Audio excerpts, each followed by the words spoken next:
I have a secret. I wore the wrong foundation for years. Then I discovered Il Makiage. Their AI-powered quiz makes it so easy to find a perfect match, customized for your unique skin tone, undertone, and coverage needs. With 600,000 five-star reviews and 50 shades of flawless natural coverage, this foundation is going viral for a reason. And with Try Before You Buy, you can try your full size at home for 14 days. Take the quiz at ilmakiage.com/quiz. That's ILMAKIAGE.com/quiz.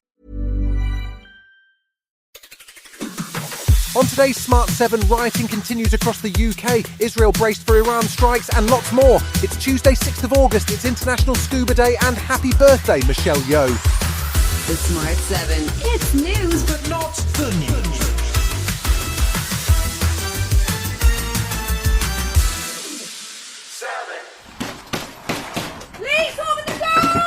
After a weekend of violent protests, police forces across the UK began the process of delivering justice to those who were involved. Almost 400 people have been arrested so far, and that number is expected to rise as the week goes on. Prime Minister Keir Starmer, who was the head of the Crown Prosecution Service after the 2011 riots, says the kind of behaviour that happened across the weekend is simply unacceptable. This is not protest, it is pure violence, and we will not tolerate attacks on mosques or our Muslim communities. The full force of the law will be visited on all those who are identified as having taken part in these activities. On Monday night, rioting continued across the UK, with police injured and arrests made in Belfast, Darlington and Plymouth. The government is moving swiftly, including creating what they're calling a standing army of specialist officers who will be deployed to hotspots while officers continue to comb through social media footage to identify instigators. Home Secretary Yvette Cooper says there's no question of the violence across the weekend being seen as a genuine protest. Reasonable people who have all those sorts of views and concerns do not pick up bricks and throw them at the police. So all those who are involved in that kind of violent thuggery, that is extremist activity. This is a thuggish minority of criminals. They do not speak for our communities.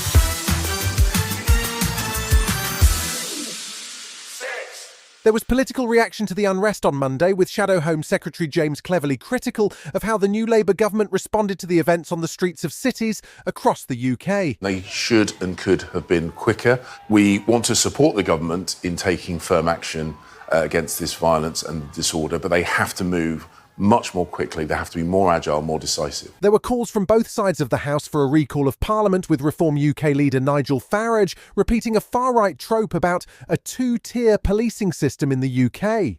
Labour MP Diane Abbott had a different view, but she says Parliament needs to take the events that occurred very seriously. We need to be able to question ministers on what exactly is being done. And we want to speak up for our communities. These are racist riots, and we need proper debate in the House of Commons.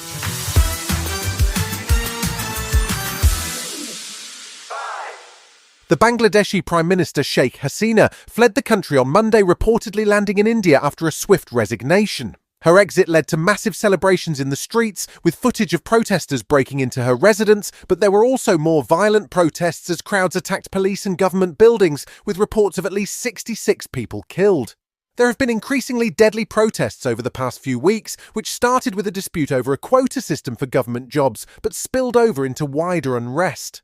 Army Chief General Waqar-uz-Zaman made an appearance on TV and sought to calm things as the military looks to form an interim government.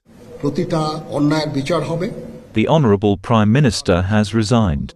Now we will form an interim government and continue to lead the country. Have faith in the army. I'm taking responsibility for your life and property, and giving you my word that you will not be disappointed.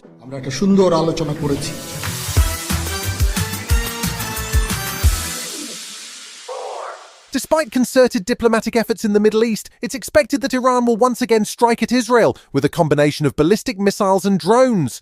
It's in retaliation for the double assassinations carried out by the IDF last week, in particular the killing of Hamas political chief Ismail Haniyeh in Tehran last Wednesday.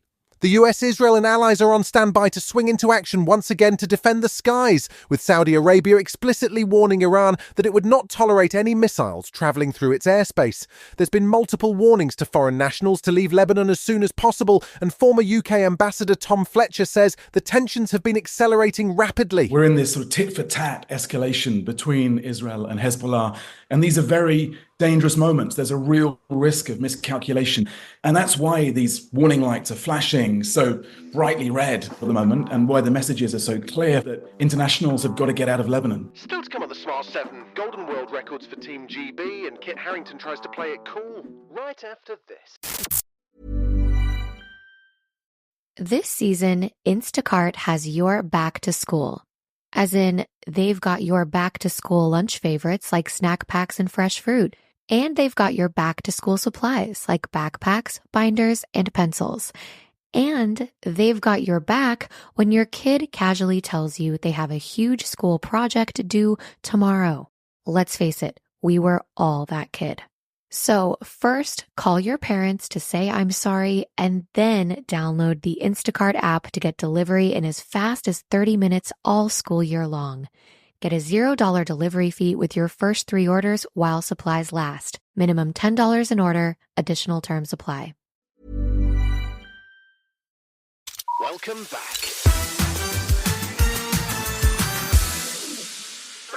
There was Olympic gold and a world record set on Monday evening as Team GB's women's cycling team locked up the top spot in the team sprint event. Meanwhile, there was drama over the mixed triathlon relay event, with Belgium withdrawing its team at the last minute over concerns about E. coli in the Seine waters. Britain were the defending champions, but could only manage a bronze in the end as Germany triumphed in an epic sprint finish. There was still another gold to come, however, as Keely Hodgkinson won the women's 800 metres at just 22 years of age. I think that's when it all sunk in, and I think you'll see some real emotion from me.